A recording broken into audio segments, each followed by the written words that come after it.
Bashundhara residential এরিয়াতে একটা খুবই ছোট প্লট 3 কাঠা অর্থাৎ 2160 স্কোয়ার ফিট। এটা সাউথ ফেসিং ল্যান্ড হওয়ার কারণে যেমন প্রচুর পরিমাণে রোদ আমাদের জন্য থার্মাল কমফোর্ট দেয় না, অন দ্য আদার হ্যান্ড সাউথের যে বাতাসটা প্রপারলি বিল্ডিং এর ভিতরে নিয়ে আসতে পারি, এটা কিন্তু খুবই কমফোর্টেবল এবং হেলদি লিভিং এনভায়রনমেন্ট দেয়। সানলাইটকে ট্রিটমেন্ট করার জন্য আমরা এখানে বিভিন্ন ধরনের শেডিং ডিজাইন করেছি।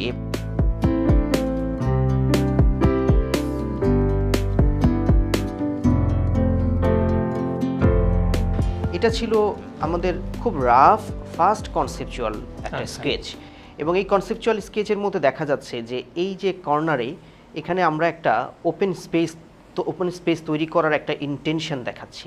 আমরা এরকম একটা স্পেস তৈরি করতে চেয়েছিলাম, এবং এই স্পেসটার সবসময় বাতাস বয়ে যাবে, ইন্টেরিয়র এনভায়রনমেন্ট থেকে হঠাৎ করে এসে বাইরে দাঁড়ানো যাবে এবং দাঁড়ালে আকাশটাকে মাথার উপরে পাওয়া যাবে, এবং যেই স্পেসটাতে বৃষ্টি হলে মাথায় এসে বৃষ্টির পানিটা পড়বে।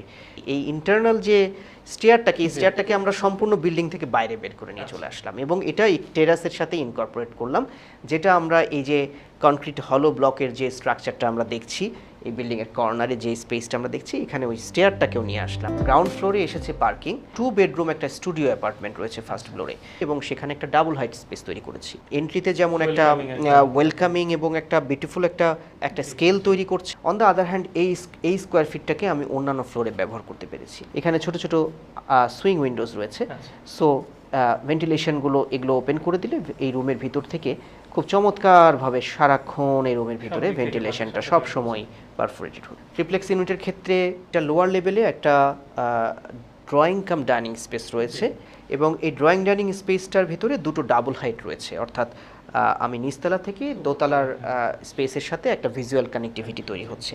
প্রাইমারি এন্ট্রেন্সটা এই নিচের ফ্লোর থেকেই।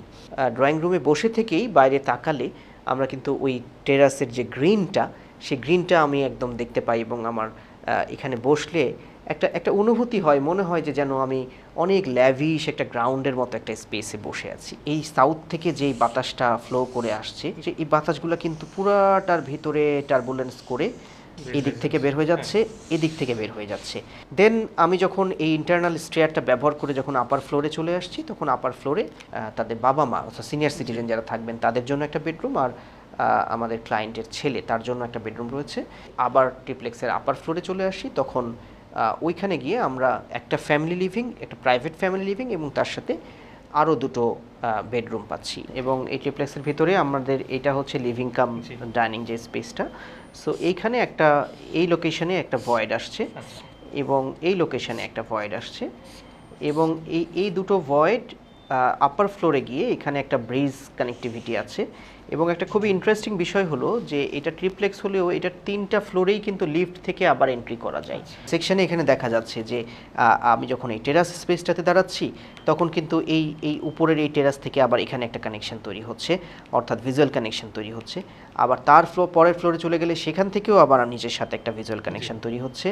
আবার ইন্টারনালি এই যে দেখা যাচ্ছে যে নিচের ফ্লোরের সাথে উপরের ফ্লোরের যে ভিজুয়াল কানেক্টিভিটিগুলো, এগুলোও খুব চমৎকারভাবে এই কানেকশনগুলো এসে। আমি সানটাকে যেমন কাট অফ করতে চাই, অ্যাট দ্য সেম টাইম আমি আবার সূর্যের যে একটা সৌন্দর্য, আলোর যে একটা সৌন্দর্য, সেই আলোর সৌন্দর্যটাকেও কিন্তু আমি উপভোগ করতে চাই।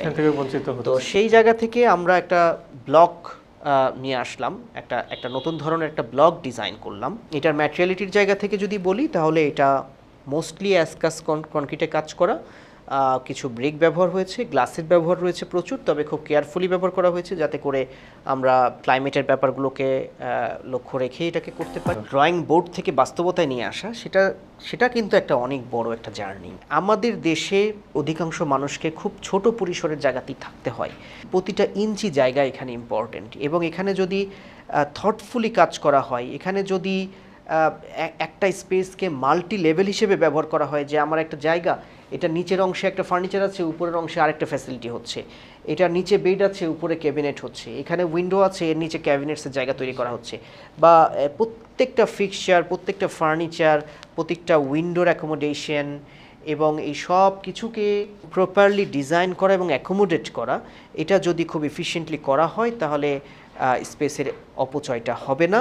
প্রপার ডিজাইন হলে অনেক ছোট, অনেক কম্প্যাক্ট একটা ফ্ল্যাটও, একটা স্পেসও কিন্তু অনেক ফলপ্রসূভাবে বা অনেক লাক্সারিভাবে বা অনেক এফিশিয়েন্টভাবে আসলে ব্যবহার করা যায়।